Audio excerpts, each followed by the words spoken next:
Welcome to the Prayagraj institute. आज हम लोग बात करेंगे भारत के द्वीप समूह के बारे में। तो भारत के जो आइलैंड्स हैं वो काफ़ी इंपॉर्टेंट होते हैं आपके एग्जाम के लिए। तो जो इंपॉर्टेंट आइलैंड्स जैसा कि आप लोगों ने सुना भी होगा, अंडमान निकोबार लक्षद्वीप समूह का नाम। तो यहाँ से प्रश्न अक्सर आपके एग्जाम में पूछे जाते हैं, एग्जाम छोटा हो या चाहे बड़ा हो। ठीक, तो इसके जितने भी एस्पेक्ट्स हो सकते हैं वो सारे एस्पेक्ट्स हम लोग कवर करेंगे। तो हमारा आज का टॉपिक है भारत के द्वीप समूह। तो भारत के द्वीप समूह, जैसे कि इसका अगर हम क्लासिफिकेशन की बात करें तो भारत के तट के समीप वाले द्वीप समूह और भारत की तट रेखा से दूर वाले द्वीप समूह, इस तरीके से क्लासिफाई करके हम लोग इसका अध्ययन करेंगे। ठीक है, और हमारा जो मेन फोकस रहेगा वह अंडमान निकोबार और लक्षद्वीप के ऊपर रहेगा। ठीक है, तो चलिए स्टार्ट करते हैं इस लेक्चर को। तो अगर हम लोग इंडिया के टोटल आइलैंड्स की बात करें, द्वीपों की बात करें, तो इसकी टोटल संख्या बताई जाती है 1382। और जैसा कि हम लोग जानते हैं, भारत जो है तीन तरफ से पानी से घिरा हुआ है। ठीक है, तो एक मूल तौर से बात करें, हिंद महासागर है, उसी के जो है दो पार्ट बन जाते हैं, एक अरब सागर और दूसरा जो है बंगाल की खाड़ी। ठीक है, तो अगर आप इंडिया के ईस्ट में जाते हैं तो आपको बे ऑफ बंगाल की खाड़ी मिलेगा, आप वेस्ट में जाते हैं तो अरब सागर मिलेगा, और नीचे जाते हैं साउथ में तो हिंद महासागर मिलेगा। अगर टोटल आइलैंड्स की बात किया जाए, ठीक, तो 1382 संख्या बताई जाती है। ये संख्या जो है किताबों में ऊपर नीचे हो सकती है। तो अमूमन छोटे और बड़े जितने भी द्वीप हैं, इन सब की संख्या अप्रॉक्स 1300 आप कंसिडर कीजिए। ठीक है, तो 1382 यहाँ पे एग्जैक्ट जो है नंबर लिखा हुआ है। ठीक, तो अप्रॉक्स 1300 आप याद रखिए, 1300 1400 के आसपास। अगर इसमें से बंगाल की खाड़ी, जैसा कि मैंने बताया कि इसके भारत के पूरब में बे ऑफ बंगाल और इसके वेस्ट में अरेबियन सी, अरब सागर पड़ता है। तो इस तरीके से बंगाल की खाड़ी में द्वीपों की जो संख्या जो बताई जाती है वो 572 बताई जाती है। कितनी? 572। इसके बाद अगर हम लोग अरब सागर की बात करें तो अरब सागर में द्वीपों की संख्या जो है वो 36 बताई जाती है। अब बात आती है कि सर आपने यहाँ पे जो भारत में कुल जो द्वीपों की संख्या बताई वो 1382 बताई है। तो देखिए, छोटे बड़े सब मिलाकर जो है संख्या 1382 बताई जाती है। यहाँ पे जो बात की जा रही है 572 में बंगाल की खाड़ी के जो द्वीप समूह हैं वो प्रमुख द्वीप, और अगर हम लोग अरब सागर की बात करें तो इसमें भी जो 36 द्वीप बताए जा रहे हैं जो प्रमुख आइलैंड है, प्रमुख आइलैंड का मतलब कि थोड़े से जो बड़े हैं, ठीक है, उनकी बात की जा रही है। ठीक, और कुछ जो है आपको हिंद महासागर में मिल जाएंगे। तो इस तरीके से 1382 आइलैंड्स में बंगाल की खाड़ी में 572 और अरब सागर में 36। अब जैसा कि मैंने बताया कि अंडमान निकोबार और जो लक्षद्वीप है ये काफी इंपॉर्टेंट है, क्योंकि यही जो है वो बड़े द्वीप समूह के अंतर्गत आते हैं। तो अंडमान निकोबार का जैसे मैं नाम ले रहा हूं तो ऐसा नहीं कि अंडमान निकोबार जो है वो एक आइलैंड है। ठीक है, अंडमान निकोबार भी जो है वो कई द्वीपों का समूह है। तो जब बात आती है कि द्वीप, आइलैंड, तो आखिर आइलैंड होते क्या हैं? तो आइलैंड क्या होते हैं? ऐसा छोटा सा भूभाग, ध्यान रखिएगा, ऐसा छोटा भूभाग जो चारों तरफ से, ध्यान दीजिएगा, ऐसा ऐसा ऐसा भूभाग जो चारों तरफ से पानी से घिरा हो। तो यहाँ पे एक कीवर्ड याद रखना है, छोटा लैंडमास। ठीक है, एक जो स्मॉल लैंड मास है, ठीक, स्मॉल लैंड मास है, छोटा भूभाग है जो चारों तरफ से पानी से घिरा हो, उसको द्वीप बोलते हैं। ठीक, अब बात आती है कि यहाँ पे जो मैं कीवर्ड बता रहा हूँ स्मॉल, ठीक है, छोटा। अगर यहीं पे एक बहुत बड़ा भूभाग हो, ठीक है, वो चारों तरफ से पानी से घिरा हो, तो वह द्वीप नहीं कहलाएगा, महाद्वीप कहलाएगा। ठीक है, जैसे आपने नाम सुना होगा अफ्रीका महाद्वीप, एशिया महाद्वीप, उत्तरी अमेरिका, दक्षिणी अमेरिका। ठीक है, तो उस तरीके से यहाँ पे आपको डिफरेंस करना है कि द्वीप क्या होते हैं और महाद्वीप क्या होते हैं। तो द्वीप क्या होगा? स्मॉल मतलब छोटा सा भूभाग जो चारों तरफ से पानी से घिरा हो। तो अंडमान निकोबार की जो बात की जा रही है, जैसा कि मैंने बताया कि वह द्वीपों का समूह है। क्या? द्वीपों का समूह है। तो अंडमान निकोबार में कई द्वीप पाए जाते हैं, मोर देन 500 जो है आइलैंड्स का यह समूह है। अब बात आती है कि जो अंडमान निकोबार है उसकी उत्पत्ति कैसी है। ठीक है, उत्पत्ति कैसे हुई है। तो अंडमान निकोबार जो आइलैंड है वह विवर्तनिका या ये कहें प्लेट टेक्टोनिक एक्टिविटी या ज्वालामुखी उद्गार से इसके आइलैंड्स बने हुए हैं। ठीक, तो जो ज्वालामुखी उद्गार है, वोल्केनिक इरप्शन है, केवल लैंड सरफेस पे ही नहीं होता है, ओशियनिक सरफेस पे भी होता है। ठीक है, तो बंगाल की खाड़ी में जो ज्वालामुखी उद्गार हुए हैं और उनके उद्गार से जो बाहर लावा निकला है, एक दूसरे एक के ऊपर एक स्टैकिंग होने के बाद एक लैंड मास बना लिया है। क्या बनाया है? बना लिया है लैंड मास। लैंड मास मतलब कि भूभाग। ठीक, और यह भूभाग क्या होगा? ऊपर से थोड़ा सा दिखने लगता है, जिसको आप लोग आइलैंड बोलते हो। अगर इसी के कंट्रास्ट में अगर हम लोग उसकी बात करें लक्षद्वीप की, तो लक्षद्वीप जो है प्लेट टेक्टोनिक या विवर्तनिका जिसको बोलते हैं, उस एक्टिविटी से नहीं बना है, ना तो वह ज्वालामुखी उद्गार से बना है। लक्षद्वीप की जो बात की जाती है, उसके बनने की जो प्रक्रिया है कोरल रीफ के द्वारा बना हुआ है। ठीक है, तो वह एक कोरल आइलैंड है। अब बात आती है कि कोरल आइलैंड क्या होते हैं, कोरल रीफ क्या होते हैं। तो देखिए, एक सिम्बियोटिक एसोसिएशन होता है जो क्रस्टेशियस या सिलेंट्रेटा समूह के जो जीव जंतु होते हैं, ठीक है, उनका। और ये क्या करते हैं, ये क्या करते हैं कि अपनी बॉडी से कैल्शियम कार्बोनेट का सिक्रेशन करते हैं। ठीक है, या उनके जो स्केलेटन सिस्टम होता है कैल्शियम कार्बोनेट का बना होता है। ठीक, कैल्शियम कार्बोनेट या कैल्शियम फॉस्फेट का। अब होता क्या है कि इनके डेथ एंड डीके के बाद ये कैल्शियम कार्बोनेट कैल्शियम फॉस्फेट की स्टैकिंग होने लगती है। ठीक है, एक ढेर बनने लगता है और यह एक भू सदृश, ठीक है, लैंड मास की तरीके से दिखने लगता है। अब इसके चारों तरफ जब पानी का जमावड़ा होगा, ठीक, वह क्या इसको एक रूप देगा, यह एक आइलैंड का रूप देगा। लेकिन ट्रू सेंस में यह एक द्वीप नहीं होता है। ठीक है, जिस तरीके से अगर ट्रू आइलैंड्स की बात करें तो जो विवर्तनिका या ज्वालामुखी उद्गार से जो लैंडमास बनता है उसके चारों तरफ वाटर बॉडी जो होती है, ये स्ट्रक्चर जो है वो द्वीप कहलाता है। लेकिन यहाँ पे क्या है, यहाँ पे ना तो ज्वालामुखी उद्गार है और ना ही प्लेट टेक्टोनिक एक्टिविटी की वजह से लैंड मास जो बना है वह चारों तरफ से पानी से घिरा है। ठीक है, तो लक्षद्वीप में ये थोड़ा सा याद रखिएगा, वह कोरल रीफ से बना हुआ आइलैंड है। ठीक है, जो कि अरेबियन सागर में, अरब सागर में पाया जाता है। अब देखिए जो पीछे जो कंटेंट लिखा है, इसकी इंपॉर्टेंट बात है क्या, अंडमान एवं निकोबार द्वीप समूह बंगाल की खाड़ी का सर्वप्रमुख द्वीप समूह है जो कि विवर्तनिका या ज्वालामुखी क्रियाओं से बने हैं। इनकी समुद्र तल से ऊंचाई 750 मीटर। ठीक, यहाँ पे जो बात की जा रही है, अगर आइलैंड की बात करें, ठीक है, ये आप समझ जाइए, ये सी सरफेस है। तो ये जो आइलैंड है कुछ इस तरीके से आपको देखने को मिलेंगे। ठीक, तो ये सी सरफेस है। ठीक है, ये सी सरफेस है और ये है सी बॉटम। सी बॉटम मतलब कि समुद्र की तलहटी। अब यहां से यहां तक की जो इनकी जो औसत ऊंचाई जो बताई जा रही है 750 मीटर। कितना? 750 मीटर। ठीक, तो इसमें से जो इसका जो कुछ पोर्शन है ये पानी के ऊपर आपको दिखाई पड़ेगा, ये वाले पोर्शन की बात की जा रही है। ठीक है, और यही जो है आपको दिखाई पड़ता है जिसको आप लोग आइलैंड बोलते हैं। लेकिन आप पानी के नीचे देखेंगे इस तरीके से पूरा जो है विस्तृत क्षेत्र में ये फैला हुआ नजर आएगा। ठीक है, तो सी बॉटम से इस तरीके से इसका फैलाव या जुड़ाव जो है वो लगा रहता है हर एक आइलैंड का। आगे अगर हम लोग बात करें तो बंगाल की खाड़ी में जो द्वीप है लक्षद्वीप, सॉरी, जो अरब सागर में द्वीप है, ठीक है, लक्षद्वीप, वह प्रवाल या मूंगे की चट्टानों से निर्मित है। ठीक, इन द्वीपों में से कुछ द्वीप तट के निकट पाए जाते हैं जबकि कुछ जो है काफी दूर पाए जाते हैं। लेक्चर की शुरुआत में मैंने बताया कि जो इंडियन आइलैंड्स हैं, ठीक है, जो भारत के द्वीप हैं, उनके दो तरीके से क्लासिफिकेशन करेंगे, एक निकटवर्ती और एक सुदूर।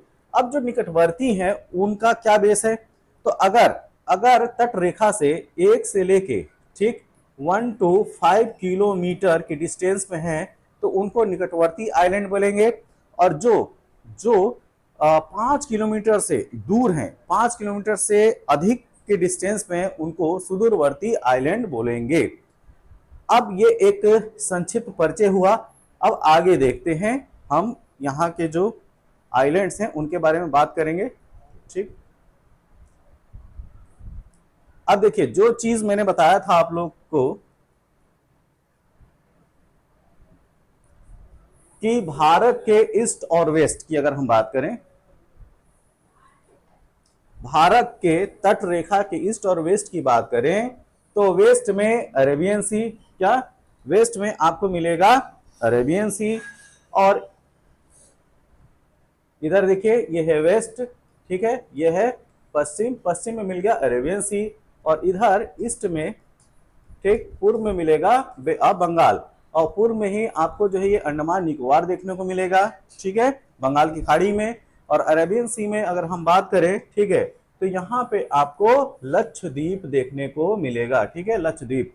तो ये जो है लक्षद्वीप आइलैंड है, ठीक। और यहाँ पे देखिए केवल एक ही द्वीप आपको दिखाई नहीं पड़ रहा है, छोटे छोटे डॉट के रूप में आप ये जो देख रहे हैं ये द्वीपों का समूह है, और इधर भी देखिए छोटे छोटे आपको डॉट की तरीके से दिखाई पड़ रहे हैं, ये भी क्या है, आइलैंड्स हैं। तो अंडमान निकोबार और लक्षद्वीप दोनों जो है वह द्वीपों के समूह हैं। अच्छा, अब यहाँ पे प्रश्न आता है कि सर अगर ये जो आइलैंड का ग्रुप होता है उसका क्या कोई स्पेसिफिक नाम होता है? तो जी हाँ, जो आइलैंड का ग्रुप होता है उसको आर्कीपिलेगो बोला जाता है। क्या बोला जाता है? आर्कीपिलेगो। ये भी शब्द याद रखिएगा, द्वीपों के समूह को ग्रुप ऑफ आइलैंड्स को आर्कीपिलेगो बोला जाता है। अब आगे चलते हैं।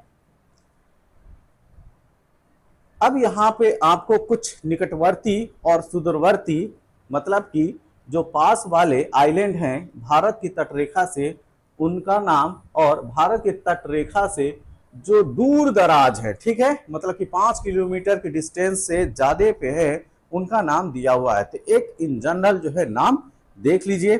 तो पहले हम लोग बात करेंगे भारत की तटरेखा के, मतलब कि पूरब में जो है, ठीक है। तो ये हो गया न्यूमुरदूप, ये पारीकृत द्वीप, ठीक, नानकुंडा द्वीप, बैरन द्वीप, इंदिरा पॉइंट, पम्बन आइलैंड, कंचीटिवू द्वीप, ये जो है काफी हाईलाइट था श्रीलंका और इंडिया के विवाद में, ठीक है। श्रीहरिकोटा द्वीप, जहां से जो है हमारे सैटेलाइट जो है लॉन्च किए जाते हैं। ये देखिए लक्षद्वीप में मिनिकॉय, कावारती, अगाती द्वीप, ठीक है, पतकल, ये है ड्वेनरो फैनरो द्वीप, एलिफेंटा, सालसेट, यमन, दीव, ठीक, ये आलिया बेट, ठीक है, जहां पे सरदार वल्लभ भाई पटेल की जो है मूर्ति बनाई गई है, ठीक है। तो ये इस आलिया बेट द्वीप का नाम याद रखिएगा। पिरटान द्वीप, नोरा द्वीप, पावम द्वीप और खादिर द्वीप। तो इस तरीके से जो है ईस्ट और वेस्ट के द्वीप को जो है हमने जाना। अब हम बात करेंगे अगले स्लाइड के बारे में। तो देखिए थोड़ी सी इसकी मैं साइज बढ़ा देता हूं।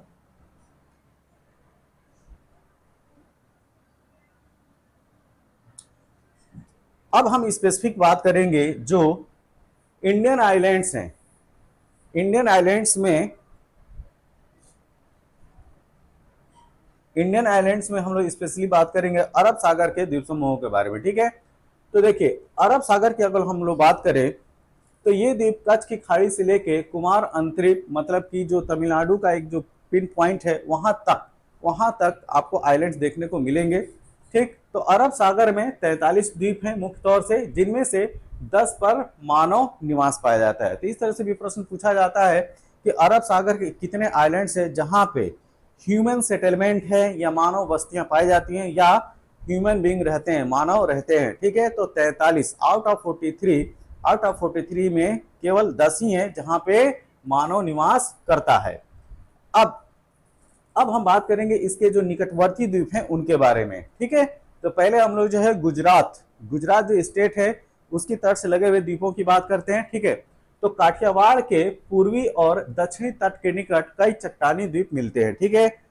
ध्यान दीजिएगा, यहाँ पे बात की जा रही है चट्टानी द्वीप की। तो चट्टानी द्वीपों के अतिरिक्त बालू मिट्टी या कॉप मिट्टी से निर्मित कुछ द्वीप भी मिलते हैं। अब ये बात आती है कि बालू मिट्टी या कॉप मिट्टी से इनको बनाएगा कौन? तो देखिए जो अरब सागर में गिरने वाली नदियां हैं वह अपने द्वारा लाए गए कॉप, बालू या जो सेडिमेंट्स होता है, ठीक है, उनको डिपोजिट करती हैं और उनसे एक लैंड मास जो है पानी में क्रिएट होता है और वह एक द्वीप का रूप दिखता है, ठीक है, एक आइलैंड का रूप दिखता है, उसी की बात की जा रही है। ठीक है, तो काठियावाड़ के पूरब खंभात की खाड़ी में, ठीक है, पीरम भौंसला द्वीप स्थित है। ठीक है, पीरम और भौंसला द्वीप आपको जो है काठियावाड़ के ईस्ट में खंभात की जो खाड़ी है, ठीक है, बे ऑफ खंभात है, उसमें देखने को मिलेगा।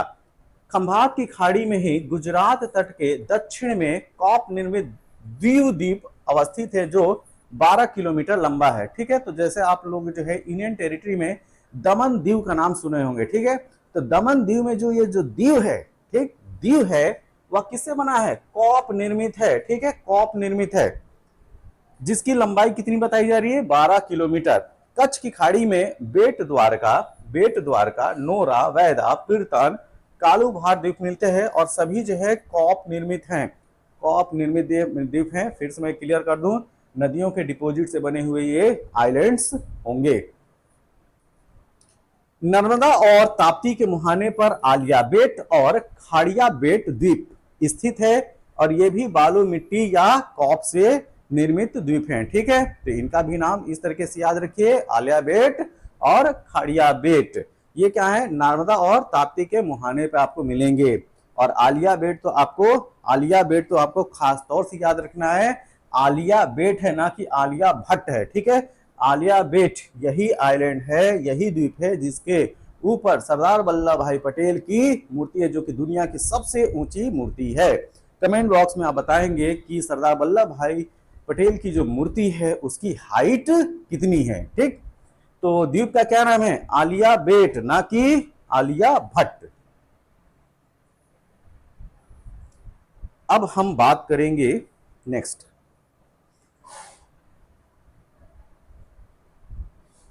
नेक्स्ट पॉइंट क्या है, इसको देख लेते हैं। नेक्स्ट पॉइंट जाने से पहले हम लोग इसको थोड़ा इरेज कर लेते हैं। ठीक है, गंदगी ज्यादा हो गई है।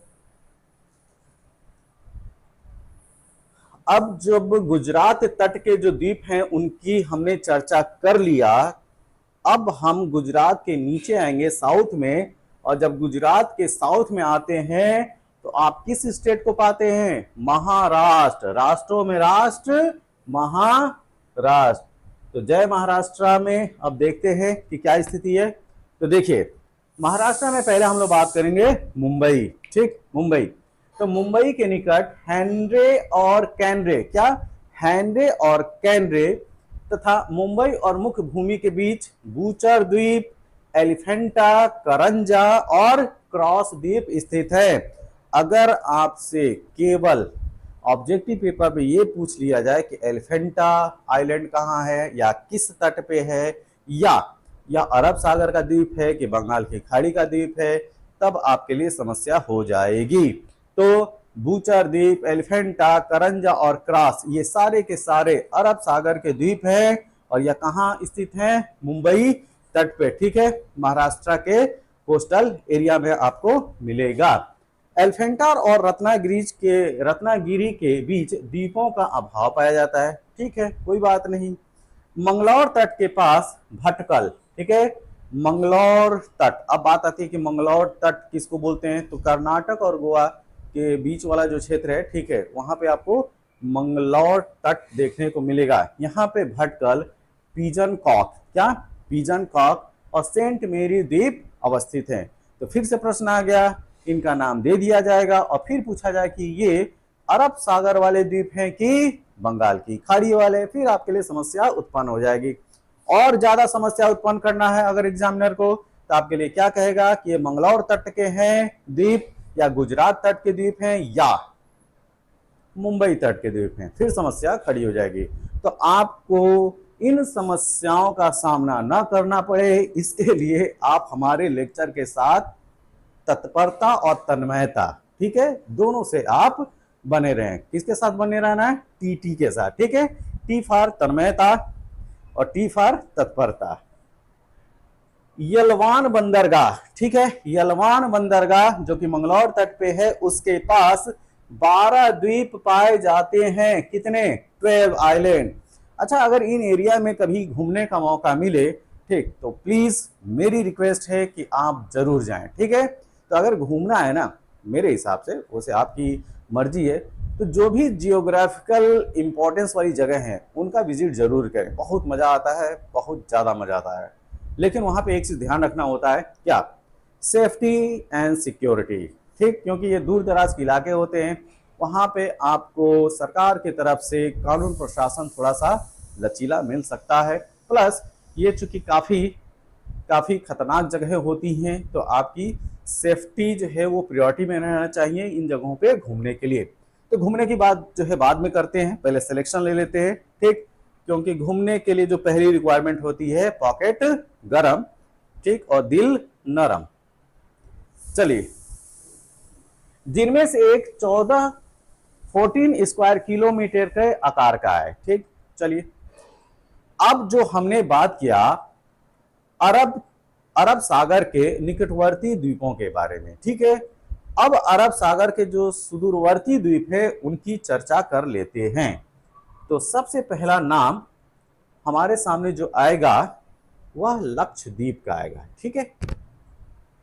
इसको देखिए, तो लक्षद्वीप की चर्चा से पहले हम लोग इसको मिटा देते हैं, ठीक। अब देखिए, जो यहां पे आप मैप देख रहे हैं, ये मैप आप देख रहे हैं, ये इसमें पूरे जो लक्षद्वीप है उसके जो इंपॉर्टेंट आइलैंड्स हैं उनकी बात की गई है, ठीक है। जैसे मिनिकॉय, काल्पेनी, कोच्चि, चेरियम, सॉरी कोच्चि को छोड़ दीजिए, मिनिकॉय, काल्पेनी, चेरियम, अनरोथ, कवारती, सुहेली, अगाती, अमीनी, कदमत, किल्तन, चितलत, बितरा और बंगाराम, ठीक है। ये इनकी बात कीजिएगा, ठीक है, इनकी नहीं, केरल तो कोच्चि के तट पे, ठीक है। ओके, अब ये जो सुदूरवर्ती द्वीप जिसमें लक्षद्वीप की हम लोग बात कर रहे हैं, इसमें इसमें हम लोग बात करेंगे किसकी? ये लक्षद्वीप जो है वह मिनिकॉय से किस चैनल या किस डिग्री के लैटिट्यूडल लाइन से अलग होता है, ठीक है। और इसी तरीके से जो मिनिकॉय है मालदीव से किस लैटिट्यूडल लाइन से अलग होता है, ये क्वेश्चन अक्सर पूछा जाता है। तो देखिए, जो लक्षद्वीप है और मिनिकॉय, इसके बीच में 9 डिग्री चैनल है। कौन सा चैनल है? 9 डिग्री चैनल। आप देखो, जो नैरो पैसेज होता है, दो लैंडमार्क के बीच में एक जो नैरो पैसेज होता है उसको चैनल भी बोला जाता है, ठीक है। और कहीं कहीं पे इस और जो है जल संधि भी बोला जाता है, लेकिन थोड़ा सा लैंडमार्क जो है वो बड़ा हो जाए तो उसको जो है जल संधि बोलते हैं। लेकिन यहाँ पे क्या है, छोटे छोटा है तो एक चैनल बोलते हैं, नैरो पैसेज होता है वाटर का। तो यहाँ पे ये जो चैनल है यह वाटर का नैरो पैसेज है, ठीक है। एक सकरा रास्ता है पानी का, यह चैनल है, ठीक है। इंग्लिश चैनल का भी नाम सुना होगा, जो कि मेडिटेरियन सी में मिलता है, जो कि मेडिटेरियन सी और अटलांटिक ओशन को कनेक्ट करता है, राइट। तो यहाँ पे जो 9 डिग्री चैनल है, यहाँ पे चैनल तो मैंने बता दिया। अब ये 9 डिग्री क्या है? 9 डिग्री, जैसा कि आप लोग जानते होंगे कि हमारे ग्लोब पे 2 तरीके की काल्पनिक रेखाएं खींची जाती हैं, ठीक है। एक है खड़ी खड़ी, ठीक है, इस तरीके से खड़ी खड़ी। तो जो ये जो खड़ी खड़ी लाइनें आप लोग देख रहे हैं, इनको हम लोग बोलते हैं लॉन्गिट्यूडनल लाइन, ठीक है। अब इसी के साथ में एक और काल्पनिक लाइन देखा होगा आप लोगों ने, जिसको अक्षांश रेखा बोला जाता है और इंग्लिश में लैटिट्यूडनल लाइन बोलते हैं, ठीक। वो कैसी होती है? ये आपको जो है हॉरिजॉन्टल दिखाई पड़ेंगी, ठीक है। कैसी दिखाई पड़ेंगी? हॉरिजॉन्टल दिखाई पड़ेंगी। तो ये जो हॉरिजॉन्टल लाइन होती है वो लैटिट्यूडनल लाइन कहलाती है। तो यहाँ पे मैं आप लोग को बता रहा था 9 डिग्री, तो ये जो 9 डिग्री है वो कैसी लाइन है? लैटिट्यूडनल लाइन है, ठीक है, ये हॉरिजॉन्टल लाइन है। तो जो ये अक्षांश रेखा 9 डिग्री है वह डिवाइड करती है लक्षद्वीप को मिनिकॉय से। किससे? लक्षद्वीप को मिनिकॉय से। अब मिनिकॉय और मालदीव के बीच जो है वह 8 डिग्री चैनल है, ठीक है। तो चैनल भी मैं बता चुका। और 8 डिग्री क्या है? 8 डिग्री लैटिट्यूडनल लाइन है। अब एक और चीज, यहाँ पे जो 9 डिग्री और 8 डिग्री की जो बात की जा रही है, क्या वह नॉर्दर्न हेमिस्फीयर में है कि सदर्न हेमिस्फीयर में, ये भी ध्यान रखना है। तो आप इसको रट जाइए, या नॉर्दर्न लैटिट्यूडनल लाइन है। क्यों? कि जो भारत पूरी तरीके से उत्तरी गोलार्ध में पड़ता है, और भारत की अगर हम स्थिति की बात करें गोलार्ध की दृष्टि से, तो भारत नॉर्थ ईस्ट गोलार्ध में आता है। ठीक, किसमें आता है? नॉर्थ ईस्ट, मतलब कि उत्तर पूर्वी गोलार्ध के अंतर्गत। अब यहाँ पे जब हमारी क्लियरिटी हो गई, ठीक है, कि लक्षद्वीप, मिनी कॉय और मालदीव के बीच में कितना डिग्री चैनल आता है, तो हम अब बढ़ेंगे जो अरब सागर के में स्थित जो सुदूरवर्ती लक्षद्वीप सुदूरवर्ती द्वीप है, इसके साथ में जो अन्य जो प्रमुख बातें हैं उनकी तरफ। ठीक है, तो हमने जो है ये तो नाम बता ही दिए हैं। ठीक है, ये जो लिखा है वो जो बस सिंपल सी लाइन है, इसको देख लीजिए। अरब सागर में लक्षद्वीप जो है सुदूरवर्ती द्वीप है। ठीक है, मतलब इसके जो है तट रेखा से 5 किलोमीटर की ज्यादा डिस्टेंस होगी। या कई द्वीपों का समूह है। यहाँ पे जो अगर हम लोग बात करें यहाँ पे बात करें, ठीक है, यहाँ पे देखिए कई जो है आइलैंड दिखाई पड़ रहे हैं, उसकी बात की जा रही है। ठीक है, और यह कई द्वीपों का समूह है जिसमें लक्षद्वीप, मिनिकॉय और अमनी द्वीप प्रमुख हैं। लक्षद्वीप का अर्थ होता है 1,00,000 द्वीप। तो लक्षद्वीप का जो नाम पड़ा है 1,00,000 द्वीप होने के कारण। अब बात आती है कि सर आपने बोला कि अरब सागर में तो बस मतलब कि जो द्वीपों की संख्या है अप्रॉक्स 46 है, तो यहाँ पे 1,00,000। ये पहले जो है ये द्वीप जो है इतनी संख्या में दिखाई पड़ते होंगे या इतने ज्यादा दिखाई पड़ते होंगे, कोई काउंट ना किया होगा, तो एक अंदाजा पे जो है नाम रख दिया गया होगा लक्षद्वीप। ठीक, तो जो आपको इंडियन एडमिनिस्ट्रेशन के द्वारा जो चिन्हित द्वीप हैं उसके हिसाब से जो 46 नंबर बताया जा रहा है। चलते हैं अगले पॉइंट की तरफ। देखिए, यह द्वीप भारत के पश्चिमी तट से 200 से 300 किलोमीटर की दूरी पर 8 डिग्री अंश से लेकर 12 डिग्री अंश उत्तरी अक्षांश व 71 अंश 40 मिनट से लेकर 74 अंश पूर्वी देशांतर के मध्य फैले हुए हैं। तो जैसा कि मैंने बताया कि 8 डिग्री चैनल हो चाहे 9 डिग्री चैनल हो, ठीक, ये सारे जो है वह उत्तरी अक्षांश हैं। ठीक, अगर हम लोग देशांतरी रेखा की बात करें, लॉन्गिट्यूडनल लाइन की बात करें, तो ये जो आइलैंड्स हैं अरब सागर के जो द्वीप हैं, अगर हम लोग देशांतर में बात करें तो 71 डिग्री 40 मिनट से लेकर 74 डिग्री पूर्वी देशांतर के मध्य में फैले हुए हैं। इस द्वीप समूह का क्षेत्रफल जो है 32 स्क्वायर किलोमीटर मात्र है। कितना? 32 स्क्वायर किलोमीटर। और लक्षद्वीप इसमें से जो है सबसे बड़ा आइलैंड है। लक्षद्वीप की राजधानी कवरत्ती, ये भी याद रखिएगा, कवरत्ती लक्षद्वीप की राजधानी है। और अमीन द्वीप सबसे छोटा आइलैंड है। मिनिकॉय सर्वाधिक दक्षिण में स्थित है। तो अगर हम लोग लक्षद्वीप में मिनिकॉय की बात करें, जो कि मालदीव से 8 डिग्री चैनल से अलग होता है, वह लक्षद्वीप का सबसे दक्षिण वाला आइलैंड है। ये सभी के सभी जो है कोरल से बने हुए आइलैंड हैं। और यहाँ नारियल के वृक्ष बहुतायत मात्रा में पाए जाते हैं। तो कभी आपको लक्षद्वीप घूमने का मौका मिले तो नारियल पानी मस्त तरीके से पीजिएगा। अब हम लोग बात करेंगे बंगाल की खाड़ी में जो स्थित द्वीप हैं उनके बारे में। अभी हम लोगों ने चर्चा किया जो अरब सागर में स्थित द्वीप हैं उनके बारे में, तो बंगाल की खाड़ी वालों को भी देख लेते हैं।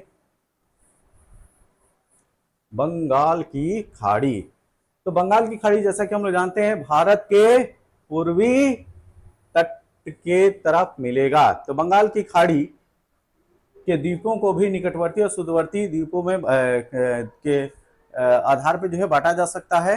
तो जो निकटवर्ती द्वीप हैं, तो बंगाल की खाड़ी में सर्वाधिक तटवर्ती द्वीप गंगा के डेल्टाई क्षेत्र में पाए जाते हैं। तो जैसा कि हम लोग जानते हैं कि जो रिवर गंगा है वह बंगाल की खाड़ी में जाके मिलती है, ठीक है, लेकिन बंगाल की खाड़ी में जाने से पहले वह अन्य नदियों से मिल जाती है। तो इस वजह से गंगा जो है मूल तौर से अपने नाम से बंगाल की खाड़ी में नहीं मिलती, वो अलग कहानी है, ठीक है, उसको कभी बाद में चर्चा करेंगे। यहाँ नदियों द्वारा लाई गई कॉप, ठीक है, कॉप मिट्टी का जमा होने से कई द्वीपों का निर्माण हुआ है। तो देखिए, जो अरब सागर में गुजरात के तट पे बहुत सारे जो आइलैंड आपको देखने को मिले वह कॉप निर्मित हैं, ठीक है। तो उसी तरीके से आपको बंगाल की खाड़ी में कुछ जो आइलैंड हैं वह कॉप निर्मित होंगे। तो कॉप निर्मित क्या है? यह नदियों के द्वारा लाया गया जो सिल्ट होता है, जो गाद होता है, उसी का जमावड़ा है, और उसी के जमावड़े से जो आइलैंड बनता है वह क्या कहलाता है? कॉप द्वीप। ठीक। हुगली के सामने 20 किलोमीटर लंबा सागर द्वीप अवस्थित है, जिसे गंगा सागर के नाम से भी जाना जाता है। ठीक है, तो ये हमारा जो है तीर्थ स्थल भी है गंगा सागर, बहुत लोग जो है यहाँ पे जाते भी हैं। दक्षिणी 24 परगना, साउथ 24 परगना के कटे फटे तट के सामने महाद्वीप मग्न तट पर फैले कई द्वीप पाए जाते हैं। न्यू मूर भी ऐसा ही एक द्वीप है। न्यू मूर। महानदी और ब्राह्मणी नदियों के डेल्टाई क्षेत्र में कुछ छोटे छोटे आइलैंड्स पाए जाते हैं। तो अभी देखिए, जो आइलैंड की बात की जा रही है वह न तो ज्वालामुखी उद्गार से बने हुए द्वीप हैं और ना जो है प्लेट टेक्टोनिक एक्टिविटी से बने हुए आइलैंड है। यहाँ पे जो बात की जा रही है, नदियों के द्वारा जो काप का जमाव है, जो सिल्ट गाद का जमाव, उससे जो निर्मित आइलैंड है उनकी बात की जा रही है। ठीक है, अब आगे चलते हैं।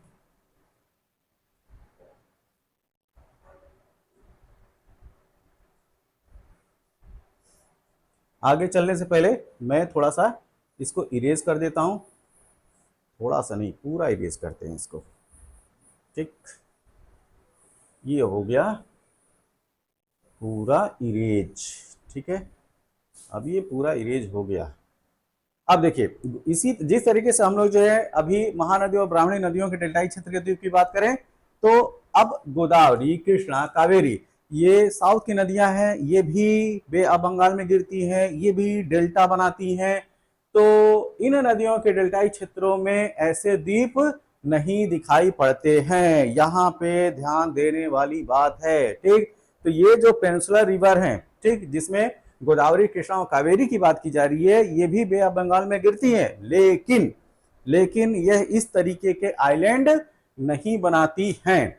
भारत और श्रीलंका के बीच मन्नार की खाड़ी में पम्बन द्वीप प्रमुख है। तो पम्बन द्वीप याद रखेगा। पम्बन ब्रिज जो है उसका उद्घाटन हाल फिलहाल में हमारे भारत के प्रधानमंत्री श्री श्री नरेंद्र मोदी जी के द्वारा जो है किया गया।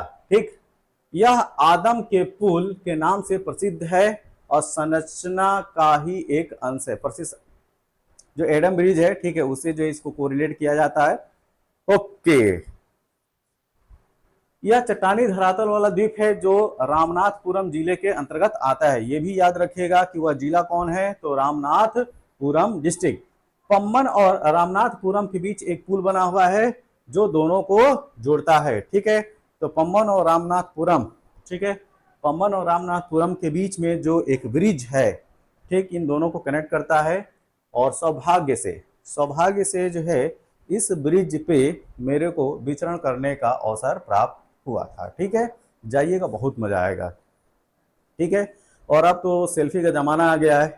ठीक, तो सेल्फी में जो है फोटो बहुत अच्छी पिक आएगी, क्योंकि वहाँ पे रोशनी जो है बहुत पर्याप्त रहती है। ठीक, चारों तरफ समुद्र का पानी और मतलब क्या बोलते हैं, हवा जो है, मस्त हवा में आपके बाल लहराते हुए आपको मिलेंगे, और फिर उसमें पिक लीजिए चाहे वीडियो बनाइए, बात काफ़ी अच्छा जो है अनुभव मिलेगा।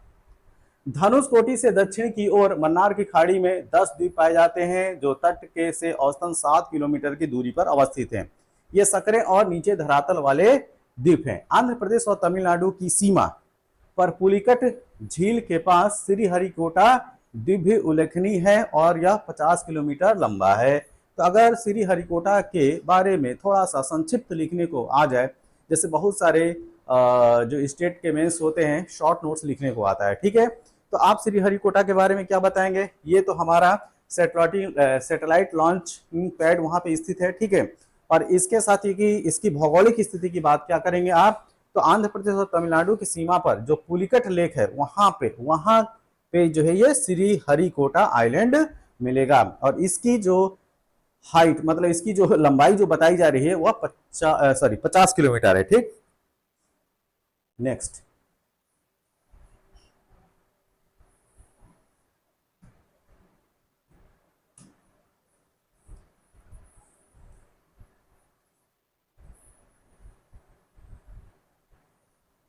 नेक्स्ट हम लोग बात करेंगे जो तुतीकोरिन। तुतीकोरिन से 4 किलोमीटर की दूरी पर स्थित हेयर द्वीप, क्या हेयर द्वीप, ये बहुत ज्यादा इंपॉर्टेंट है, इसको जो वेरी इंपॉर्टेंट में रखिए, कई एग्जाम में ये आ चुका है। तो जो हेयर द्वीप है या तुतीकोरिन, ठीक, तुतीकोरिन के पास है, ठीक, और तुतीकोरिन से जो है मात्र 4 किलोमीटर के डिस्टेंस पे आपको जो है हेयर द्वीप जो है देखने को मिल जाएगा। और खासियत मैं क्यों कह रहा हूं, या परवाल निर्मित द्वीप है। तो बंगाल की खाड़ी में अगर आपको कोरल आइलैंड का नाम पूछ लिया जाए कि बंगाल की खाड़ी में कोई एक ऐसा आइलैंड है जो कि कोरल से निर्मित है, तो नाम बताइएगा हेयर द्वीप। अब लोग पूछेंगे कि इसकी स्थिति बताओ यार, ये है कहां पे, तो तुतीकोरिन के तट से आप 4 किलोमीटर समुद्र की तरफ जाएंगे तो आपको हेयर द्वीप देखने को मिल जाएगा। नेक्स्ट, अब जो हम लोगों ने डिस्कस किया वह बंगाल की खाड़ी के जो निकटवर्ती द्वीप थे उनके बारे में। अब हम बात करेंगे सुदूरवर्ती द्वीप। तो सुदूरवर्ती द्वीप में सबसे जो प्रमुख आएगा वह अंडमान निकोबार द्वीप समूह आएगा, ठीक है। और जो अरब सागर है उसमें जैसा कि आपने जाना कि सुदूरवर्ती द्वीप में लक्षद्वीप की बात की, तो यहाँ पे अंडमान निकोबार है बंगाल की खाड़ी में प्रमुख द्वीपों में, सुदूरवर्ती द्वीपों में। और सुदूरवर्ती और निकटवर्ती का जो हमने क्लासिफिकेशन किया था वो कैसे किया था, जो भारत की तट सीमा से 1 से लेकर 5 किलोमीटर के डिस्टेंस में हो तो वह निकटवर्ती द्वीप कहलाएंगे। जो 5 किलोमीटर के बियॉन्ड होंगे उनको हम सुदूरवर्ती आइलैंड या द्वीप बोलेंगे। अब बात करेंगे अंडमान निकोबार के बारे में। अब इसकी अक्षांशीय और देशांतरी स्थिति के बारे में जान लेते हैं, ठीक है। तो देखिए, यह द्वीप समूह 6:30 से 13:45 उत्तरी अक्षांश पे है, ठीक है। तो लैटिट्यूडनल पोजीशन ये याद रखना है आपको। अक्षांशीय विस्तार इसका क्या है, 6 मतलब कि 6 डिग्री 30 मिनट से लेके 13 डिग्री 45 मिनट तक। अगर हम लोग देशांतर की बात करें तो यह 92 डिग्री 10 मिनट से लेकर 94 डिग्री 15 मिनट पूर्वी देशांतर में स्थित है। तो इस प्रकार यह सिद्ध हो गया कि यह भी जो है उत्तरी गोलार्ध में। अरे भाई सिद्ध कैसे क्यों नहीं होगा, जब पूरा भारत ही उत्तर पूर्वी गोलार्ध में है तो इसके जो आइलैंड्स होंगे वो भी तो उत्तरी पूर्वी गोलार्ध में ही होंगे। अब 10 डिग्री चैनल अंडमान और निकोबार द्वीप समूहों को एक दूसरे से पृथक करता है। तो जिस तरीके से अरब सागर में लक्षद्वीप की स्टडी किया आपने, तो लक्षद्वीप से मिनिकॉय 8 डिग्री चैनल से अलग हो रहा था, और मिनिकॉय लक्षद्वीप से मिनिकॉय 9 डिग्री चैनल से अलग हो रहा था, और मिनिकॉय मालदीव से 8 डिग्री चैनल से अलग हो रहा था। अब जब हम बे ऑफ बंगाल, ठीक है, बंगाल की खाड़ी के द्वीप अंडमान निकोबार की बात कर रहे हैं, तो इसमें अंडमान आइलैंड निकोबार आइलैंड से 10 डिग्री चैनल से अलग होता है, ठीक। चलिए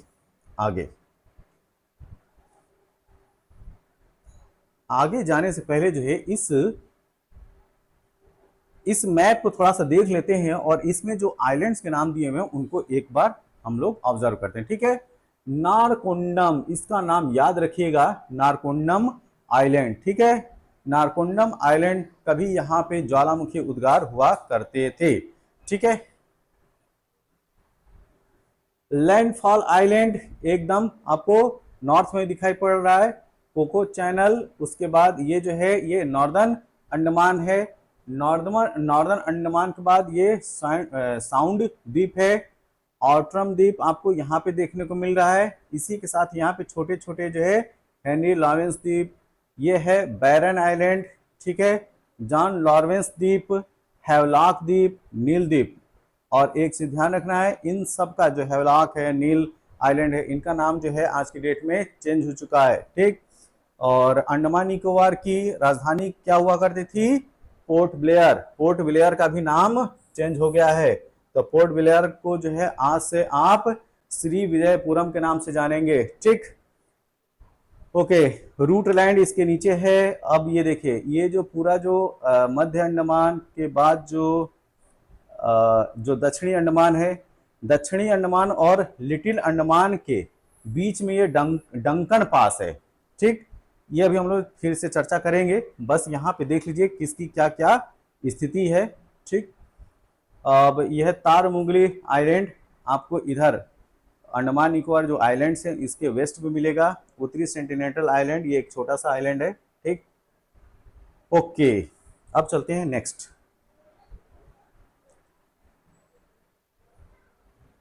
इन द्वीपों के पश्चिमी तट पर प्रवाल निर्मित चट्टानें मिलती हैं और तट से 32 किलोमीटर तक फैली हुई हैं। अंडमान द्वीप समूह 8300 स्क्वायर किलोमीटर, देखिए जो लक्षद्वीप था वो मात्र 32 स्क्वायर किलोमीटर में फैला हुआ था, लेकिन जो अंडमान निकोबार आइलैंड है, ठीक है, ये जो द्वीप समूह है और जिसको जो है, जैसा कि मैंने बताया था शुरू में ही कि द्वीपों के समूह को आर्किपिलेगो बोला जाता है, तो अंडमान द्वीप समूह 8300 स्क्वायर किलोमीटर क्षेत्रफल में फैला हुआ है। इनके किनारे काफी कटे फटे हुए हैं। निकोबार द्वीप समूह अंडमान द्वीप समूह के लघु अंडमान से 10 डिग्री चैनल से अलग होता है। ठीक है, तो फिर यहाँ पे जो लघु अंडमान है निकोबार आइलैंड से 10 डिग्री चैनल से अलग हो रहा है, मतलब कि 10 डिग्री लैटिट्यूडनल लाइन से अलग हो रहा है। इस द्वीप समूह में 19 द्वीप पाए जाते हैं, जिनमें से 11 पर मानव बसाव है, मतलब कि 19 द्वीपों में से केवल और केवल जो है 11 पर ह्यूमन बीइंग सेटलमेंट आपको देखने को मिलेगा। उत्तरी भाग कर निकोबार कहलाता है, 168 स्क्वायर किलोमीटर क्षेत्र में फैला हुआ है। ठीक, तो जो जो नॉर्दर्न पोर्शन है वह निकोबार है इसका। ठीक है, निकोबार द्वीप समूह में बात की जा रही है। ठीक है, तो वह 168 स्क्वायर किलोमीटर में फैला हुआ है, जबकि जो दक्षिणी भाग है, मैं निकोबार की बात कर रहा हूं, निकोबार में, निकोबार जैसे अंडमान निकोबार बोल रहे हैं, तो निकोबार में जो है कार निकोबार जो उत्तरी भाग है निकोबार का वो कार निकोबार कहलाता है, जो 168 स्क्वायर किलोमीटर में फैला हुआ है। और निकोबार का जो दक्षिणी भाग है वह ग्रेट निकोबार कहलाता है, जो कि 200 स्क्वायर किलोमीटर क्षेत्रफल में फैला हुआ है। इस पॉइंट को जो है क्लियर कर लीजिएगा। फिर से मैं बोल रहा हूं, अंडमान निकोबार आइलैंड्स में जो निकोबार है उसका उत्तरी भाग कार निकोबार कहलाता है, जो कि 168 स्क्वायर किलोमीटर क्षेत्रफल में फैला हुआ है।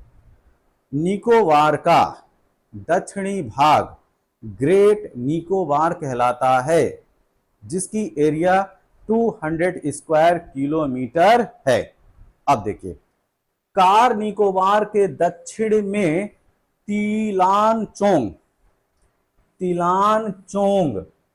चनुता, टैरेशा, कमोरता, कचाल, नानकरोडी और ट्रिंकेट द्वीप स्थित हैं। अब बात आगे कि इसमें से कोई भी कीवर्ड्स एग्जाम में डाल दिया जाएगा और आपसे पूछा जाएगा कि ये है क्या। ठीक है, तो आपके सामने नदी बोल दिया जाएगा, पर्वत का नाम है, ये द्वीप का नाम है, तब आपके लिए सर दर्द ना हो, इसके लिए इसको आप अच्छे से जान जाइए। ठीक है, तो क्या, तिलानचोंग, चनुमता, टेरेशा, कामोरता, कचाल, नानकरोडी और ट्रिंकेट। आगे चलते हैं।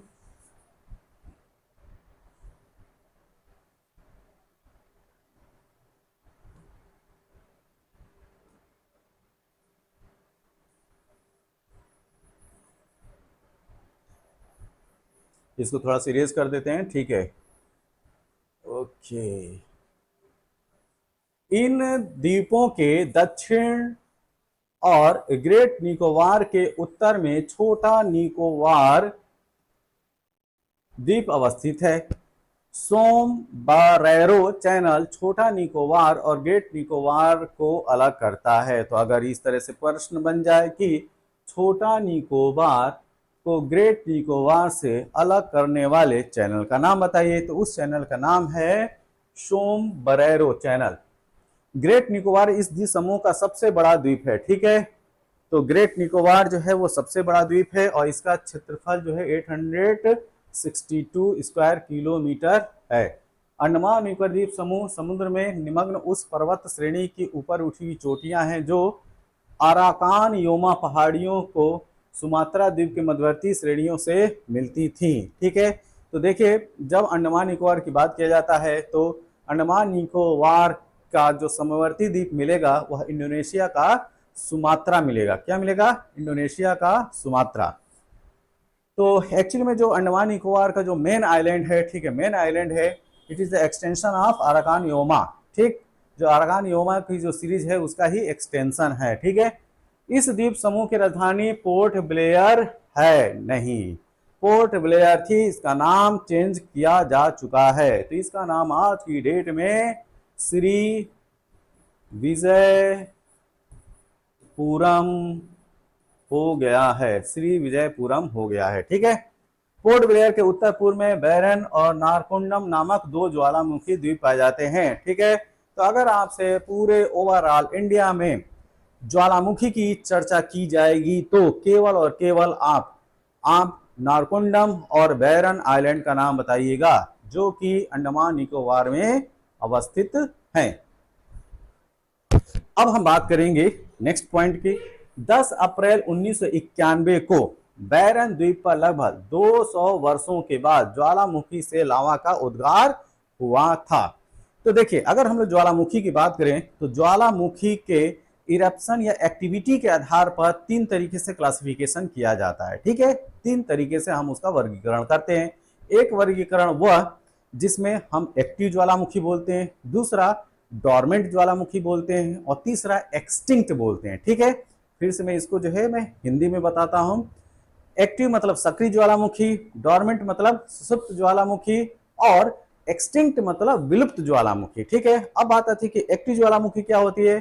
तो वे वोल्केनो, वे ज्वालामुखी जहां पे समय समय पर उद्गार होता रहता है, ठीक, ज्वालामुखी उद्गार होता रहता है, उसमें से लावा निकलते रहते हैं। ठीक है, अब बात आती है कि डोरमेंट या सुषुप्त ज्वालामुखी क्या होते हैं, जिनमें कई वर्षों के अंतराल पे, ठीक, कभी कभार जो है उसमें विस्फोट या ज्वालामुखी उद्गार देखने को मिलता है। ठीक है, तो उनको जो है हम डोरमेंट या सुषुप्त बोलते हैं। तो जो यहाँ पे बैरन आइलैंड की बात की जा रही है, तो देखा ना आप लोगों ने 10 अप्रैल 1991 को लगभग 200 वर्षों के बाद वहां पे वोल्केनिक इरप्शन ज्वालामुखी उद्गार देखने को मिला। तो यह किस में आएगा? डोरमेंट, इसमें सुषुप्त ज्वालामुखी का उदाहरण है। ठीक है, और ये जो दूसरा जो नारकोंडम की बात की जा रही है इसमें अब उद्गार वगैरह नहीं होता है। ठीक है, ये एक्सटिंक्ट ज्वालामुखी है।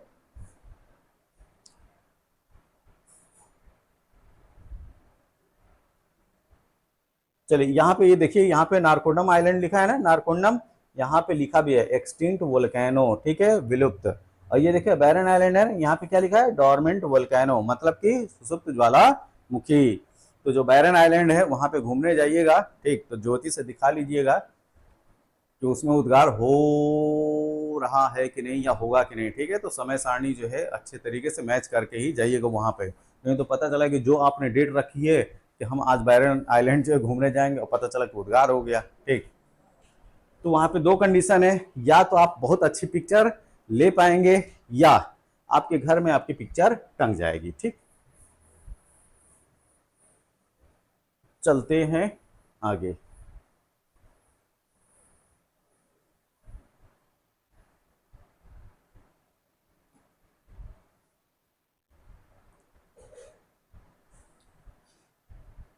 ये जो मैप है काफी ज्यादा इंपॉर्टेंट है, लोगों का कंफ्यूजन भी होता है, ठीक, कि जो ग्रेट अंडमान है किसको हम लोग ग्रेट अंडमान बोलेंगे।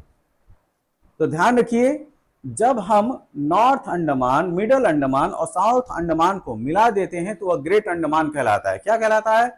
ग्रेट अंडमान कहलाएगा। ठीक है, अब ये जो ग्रेट अंडमान है निकोबार से, ठीक, निकोबार या ये कहें कि लिटिल अंडमान से, ये जो ग्रेट अंडमान है लिटिल अंडमान से डंकन पास से अलग होता है। बहुत इंपॉर्टेंट है, फिर से देखिए, ग्रेट अंडमान लिटिल अंडमान से दक्कन पास से अलग होता है। इस तरीके से भी बोल सकते हैं, या और ज्यादा स्पेसिफिक क्वेश्चन बन गया तो आपसे यह भी पूछा जा सकता है कि साउथ अंडमान, ये देखिए साउथ अंडमान लिटिल अंडमान से किससे अलग होता है, तो इसका भी जवाब दक्कन पास ही होगा। तो ये या तो बोले ग्रेट अंडमान लिटिल अंडमान से किससे अलग होता है, तो दक्कन पास, या जो दक्षिणी अंडमान है साउथ अंडमान लिटिल अंडमान से किससे अलग होता है, तो डंकन पास। अब इसी के क्रम में जब 10 डिग्री चैनल की बात की जाएगी, 10 डिग्री चैनल की बात की जाएगी, तब बताइएगा कि लिटिल अंडमान को निकोबार से अलग करने वाला जो चैनल है वह 10 डिग्री चैनल है या 10 डिग्री अक्षांशी रेखा है। और कैसी अक्षांशी रेखा, दक्षिणी की उत्तरी, उत्तरी, ठीक है। तो 10 डिग्री उत्तरी अक्षांशी रेखा लिटिल अंडमान को निकोबार से अलग करती है। अब एक पॉइंट यहां पे दिया हुआ है इंदिरा पॉइंट, इसको भी जान लेते हैं। अगर आपसे भारत का सुदूरवर्ती सबसे दूरस्थ पॉइंट पूछा जाए, कौन सा, दक्षिणी, भारत का सबसे दक्षिणी बिंदु पूछा जाए तो वह है इंदिरा पॉइंट, ठीक है। और सबसे उत्तरी पूछा जाए तो इंदिरा कोल, क्या, इंदिरा कोल। अब चलते हैं नेक्स्ट। ये जो स्लाइड है बहुत ज्यादा इंपॉर्टेंट है, आपको जो थोड़ा सा रंग बिरंगा भी दिखाई पड़ रहा है, तो क्यों इंपॉर्टेंट है, क्योंकि इसमें इंपॉर्टेंट फैक्ट्स हैं जो कि आपके एग्जाम के लिए काफी इंपॉर्टेंट है। तो देखते हैं क्या है खास। अंडमान और निकोबार द्वीप समूहों की जलवायु पूरे वर्ष गर्म उष्णकटिबंधीय प्रकार की रहती है, ठीक है। तो यहाँ पे जब जाएंगे तो आपको किसी भी महीने में जाइए, ठीक है, आप जो है दिसंबर जनवरी के महीने में जाए, जिसका मतलब मेरा कहने का है कि ठंडी का, जो नॉर्दर्न इंडिया में पाई जाती है, या आप लू वाले टाइम में जाइए नॉर्दर्न इंडिया में, जैसे कि मई जून वाला महीना। आपको वहां पे अंडमान निकोबार में एक जैसे ही कपड़े ले जाने की जरूरत है, ठीक है। कैसा, अमूमन जो गर्मियों के दिनों में आप पहनते हैं, क्या, मस्त हल्की सी टी शर्ट और पैंट, ठीक है। तो वहां पे पूरे वर्ष जो है गर्म उष्णकटिबंधीय प्रकार की जलवायु रहती है, हमेशा जो है दिन में जो है बारिश आपको देखने को मिल ही जाएगी, ठीक है। साथ ही यहाँ दो मानसून क्रम पाए जाते हैं, एक मध्य मई से मध्य सितंबर और नवंबर से मध्य दिसंबर के बीच में। इस दौरान यहाँ पे भारी वर्षा होती है। यहाँ का औसत तापमान कितना है, 35 डिग्री सेंटीग्रेड तक होता है, ठीक। एवरेज टेम्परेचर कितना बताया जा रहा है, 35 डिग्री सेंटीग्रेड, जो कि नॉर्थ इंडिया में आपको मिड मार्च से मिड अप्रैल के बीच में लगभग इतना तापमान रहता है। तो वही वाला जो है आप मौसम समझिए, ठीक है। लेकिन सागरी हवाओं के कारण यह नियंत्रण में रहता है और यहाँ घने वन पाए जाते हैं, ठीक है। तो एक चीज आपने देखा ना, यहाँ पे भारी वर्षा होती है तो एक सिंपल सा रिलेशनशिप होता है वेजिटेशन एंड रेनफॉल में। जहां पे रेनफॉल ज्यादा वहां पे वेजिटेशन आपको हाई मिलेगी, ठीक है, वहां पे वनस्पतियां वन अधिक मिलेंगे। जहां पे बारिश कम मिलेगी वहां पे वनस्पतियां आपको कम मिलेगा। एक सीधा सा रिलेशनशिप है, इसको याद रखना है। तो यहाँ पे भारी वर्षा है तो आपको क्या मिलेंगे, घने वन मिलेंगे, ठीक। तटों पर समुद्री जीव जंतुओं की बहुत सारी प्रजातियां मिलती हैं। यहाँ पर पाए जाने वाले पक्षियों की 242 प्रजातियों की खोज की जा चुकी है। इसका मतलब जो भी प्रकृति प्रेमी हैं वह अंडमान निकोबार में जाएं और छुट्टियां मनाएं, ठीक है। अच्छा, आप लोगों को लग रहा होगा लेक्चर के बीच में कि यार ये मास्टर है कि ट्रेवल एजेंट, बार बार जो घूमने की बात करता है, यहाँ छुट्टियां मनाइए वहाँ छुट्टियां मनाइए। देखिए, जो भी जियोग्राफर होगा, ठीक है, जो भूगोल विषय को अच्छी तरीके से जानने की इच्छा रखता है या बताने की इच्छा रखता है, उसका जो है प्रकृति से प्रेम हो ही जाना है, ठीक। तो हम जियोग्राफी सब्जेक्ट की बात चर्चा परिचर्चा कर रहे हैं, इस वजह से आप लोगों को इन जगहों पे जाने के लिए प्रेरित कर रहे हैं। तो किताबों में जो बातें लिखी गई हैं उनको अगर हम लोग अपने अनुभव से, अपने वातावरण से सीखें तो उसका मजा ही कुछ और होता है। अब प्रश्न आता है कि सर उसके लिए पैसे की भी बात कर दो, तो बस इस कोर्स को आप जो है अच्छे से अध्ययन कीजिए और एग्जाम को क्लियर कीजिए और उसकी सैलरी आई सैलरी आए उसका इन्वेस्टमेंट आईफोन 17 खरीदने में ना करके इन जगहों पे घूमने में कीजिए, ठीक है। चलिए, आईफोन 17 का काफी चर्चा और हलचल मची हुई है, और एक्चुअली में अभी मैं बीबीसी की न्यूज में देख रहा था, तो वहां पे जिसने जो है आईफोन 17 जो वर्जन आया है, उस जिस बंदे ने सबसे पहले लिया है, ठीक है, उसकी फोटो छापा है कौन, बीबीसी हिंदी का पेज इस पेज को छाप रहा है। अरे यार, कितनी बड़ी अचीवमेंट है। अब आप लोग कहेंगे सर आप जो है ये कौन सा है, वीवो लेके चल रहे हो, और हम लोग आईफोन की बात करें तो आईफोन वाले लोग अलग टाइप के होते हैं, और वीवो वाले जो आप तो सामने दिख ही रहे हो, ये मैं समझ सकता हूँ, ठीक। और मेरी इच्छा है कि आईफोन जो है आपको लाइन में खड़े होकर लेने की नौबत ना आए। अगर आपके पास अमीरी है, ठीक, तो आईफोन वाला जो है ना आपके यहाँ डिलीवरी करे, ऐसी कुछ व्यवस्था कीजिए। आप लोग इतनी ताकत डेवलप कीजिए, ना कि लाइन में खड़े होकर आईफोन ले रहे हैं और फिर कह रहे हैं कि मैं तो अमीर हूं, ठीक। चलिए, तो भैया आईफोन वाले जो है मेरे सब्सक्राइबर घट जाएंगे आज लग रहा है। एनीवे, कोई बात नहीं, आगे देखते हैं। यह द्वीप समूह की प्रमुख सॉरी इस द्वीप समूह की अगर हम लोग फसलों की बात कर लें, ठीक, तो फसल में क्या मिलेगा, नारियल और सुपारी।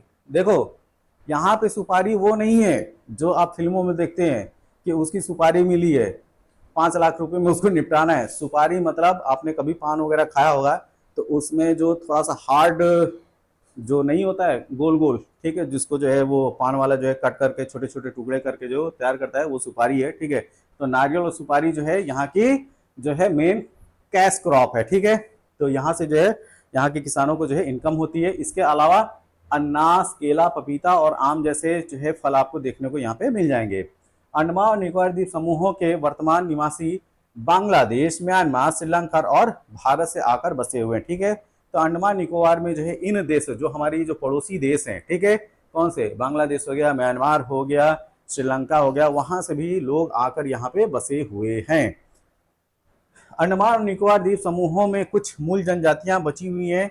इनमें अंडमान द्वीप समूहों में रहने वाली 4 निग्रोट, ये भी काफी ज्यादा इंपॉर्टेंट क्वेश्चन है, और ये इसलिए इंपॉर्टेंट हो जाता है कि देखिए, जैसे आपने यहाँ पे क्या पढ़ा कि यहाँ पे गर्म उष्ण कटिबंधीय जलवायु होती है, ठीक है। तो यहाँ पे अगर ट्रॉपिकल क्लाइमेट है तो जो कलर कॉम्प्लेक्स होगा, जो अम्मन जो यहाँ पे प्रजातियां पाई जाएंगी वो निग्राइट होंगे, लेकिन 4 ही प्रजातियां जो है यहाँ पे जो जनजातियां हैं वो निग्रिटो हैं, ठीक, जिनका कलर कॉम्प्लेक्शन जो है वो ब्लैक होगा।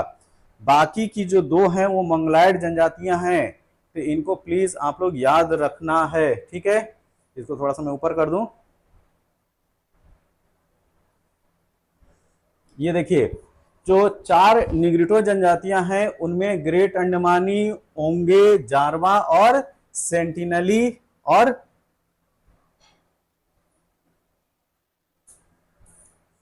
बस इनका नाम याद रखे, ग्रेट अंडमानी, ओंगे, जारवा और सेंटिनली, ये निग्रॉइड हैं, ठीक। इनका जो कॉम्प्लेक्शन आपको ब्लैक मिलेगा। लेकिन इसके अलावा जो निकोबार निकोबार द्वीप समूह में रहने वाली जो जनजातियां, 2 मोंगलाइड जनजातियां हैं, कौन सी, शोम्पेन और निकोबारी। शोम्पेन और निकोबारी ये मोंगलाइड है। अब आते हैं मोंगलाइड से कैसे पहचानेंगे, तो देखिए, जो हमारा नॉर्थ ईस्टर्न स्टेट है, ठीक है, वहां पे जो कलर कॉम्प्लेक्शन बॉडी स्ट्रक्चर आपको मिलता है वो आपको जो है मोंगलाई टाइप का है, ठीक। तो इस प्रकार जो 6 जनजातियां अंडमान निकोबार की हैं वो काफी प्रमुख हैं। क्या, ग्रेट अंडमानी, ओंगे, जारवा और सेंटिनली, जो कि जो कि निग्रोटी जनजातियां हैं। इसके अलावा जो 2 हैं जो निकोबार आइलैंड में पाई जाती हैं वो मोंगलाइड हैं, शोम्पेन और निकोबारी। अच्छा, ये जो चित्र था उसको भी देख लेते हैं, चित्र क्या था।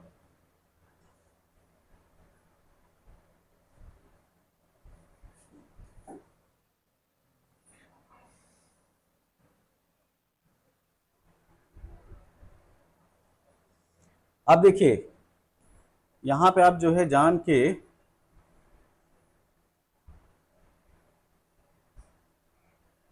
दंग रह जाएंगे। देखिए, जो ये जो अंडमान वाला जो पोर्शन है, ठीक है, इसमें आप देखिए जो 5 जनजातीय समूह अंडमान अंडमान द्वीप समूह में आपको देखने को मिलेंगे। ठीक है, तो जारवा की जो जिक्र किए थे, जो कि निग्रिटो में आता है, ठीक, अंडमान वाले पोर्शन में मिलेगा। इनकी आबादी जो है बहुत कम है, मात्र 425 है। ठीक है, और ये मुख्यतः जो है दक्षिण और मध्य अंडमान के बीच में उनका निवास है। ठीक है, और जो अंडामेनीज हैं, ठीक है, वो जो है आपको जो है स्टेट, इनकी संख्या मात्र 57 बताई जा रही है। मतलब देखिए ये संख्या कितनी कम है। सेंटिनल, ठीक, सेंटिनल वे जनजाति जो कभी संपर्क में नहीं आई। जो सेंटिनल है उनका, जो हम लोग टाइप के जो मानव हैं उनके संपर्क में वो आई ही नहीं। ठीक, उनको विकास और दुनियादारी से आज तक वास्ता नहीं पड़ा है। ठीक है, ये उत्तरी सेंटिनल आइलैंड में पाई जाती है। इनकी संख्या मात्र लगभग जो है 219 के आसपास बताई जा रही है। ठीक, ऑनगे 112 जो कि लिटिल अंडमान में मिलती है। ठीक है, ऑनगे। अब निकोबार में 27,686 हैं। ठीक है, इसमें इस तरीके कुल मिला के जो है द्वीप हैं जहां पे आपको ये सब ट्राइब्स देखने को मिलेगा। तो इसी के साथ जो है यह हमारा लेक्चर जो है वो कंप्लीट होता है। यह भारत के द्वीप समूह पे आधारित हमारा वीडियो लेक्चर था, जिसमें हम लोगों ने खास तौर से जो अरब सागर का द्वीप है लक्षद्वीप, उसके बारे में चर्चा किया। इसके बाद बंगाल की खाड़ी में जो स्थित द्वीप है अंडमान निकोबार, उसके बारे में हम लोगों ने परिचर्चा किया। और शुरू में जैसे कि बताया मैंने कि भारत के द्वीपों को जो है निकटवर्ती और सुदूरवर्ती के बीच में क्लासिफाई करके स्टडी किया। तो कुछ जो निकटवर्ती द्वीप थे उनकी भी हमने चर्चा की, वह पश्चिमी तट पे हो चाहे भारत के पूर्वी तट पे हो। तो यह वीडियो आपको कैसा लगा, जैसा भी लगा हो आप अपने सुझाव जो है कमेंट बॉक्स में जरूर दें। तब तक के लिए थैंक यू, धन्यवाद।